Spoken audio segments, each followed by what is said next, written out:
How can I identify the smartest person in the room? In business and social settings, it is pretty easy to identify who the most powerful or influential person in the room is. They have the fanciest title, everyone around them is seeking their approval, and when they make a statement, the group falls into agreement. It's very easy to identify the most powerful person in the room, but the most powerful person is very rarely the smartest person. So how do you identify the brains of the operation? The man, woman behind the curtain, so to speak. In my experience, there is a little trick that can be helpful in picking this person out of the crowd. Watch who the most powerful person looks at after they answer a question. When we make statements or answer questions, we instinctually check to make sure the others around us approve. Humans are social creatures, and the approval of our peers is important. More important than peer approval, however, is receiving validation from someone who we view as a thought leader or an expert in a given topic. This is why you see so many people on media sites like Quora get excited when a top writer upvotes or comments on their answer to a question. That top writer is seen as an expert, so gaining their approval must mean that what you had to say was important and correct.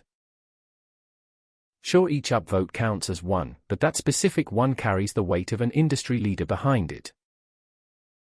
So that's a little habit I have gotten into. When I'm in a meeting or at a conference, I always watch who the most senior person in the room looks to for approval after answering a question. Who do they loop in to provide additional insight? There is a great example of this in the movie Moneyball. Brad Pitt is in a meeting with his coaches and scouts discussing the players they are going to bring in to fill out their roster for the coming season. Every time the staff questions him or the new philosophy that he is attempting to roll out, he looks to Jonah Hill's character. Scout, but he can't throw. Pitt, but what can he do? Asterisk. Pitt points at Hill star. Hill, you want me to speak?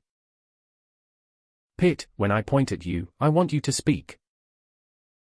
Hill, he gets on base. Pitt, he gets on base. Pitt is the most powerful person in the room.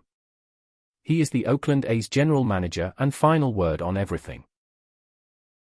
When the questions get tough, however, he turns to the number cruncher from Sector 7G * to give him the validation that his argument is sound and his theory is correct. C. Pitt's character in the film is the visionary, he's building a reality based on an idea, but Hill's character is the brain that conceived of that idea. When Pitt potentially has doubt, or just wants to know that he isn't crazy when others disagree, he looks to his expert to validate him. So my advice to you is this. When you find yourself in a room full of people and you are wondering who the most intelligent person is, just let the most powerful person in the room tell you. You don't have to ask them to tell you. Just watch who they seek out approval from when they make statements and give an answer to a question. * Hidden Simpsons reference. Thanks for watching Apple School of Knowledge.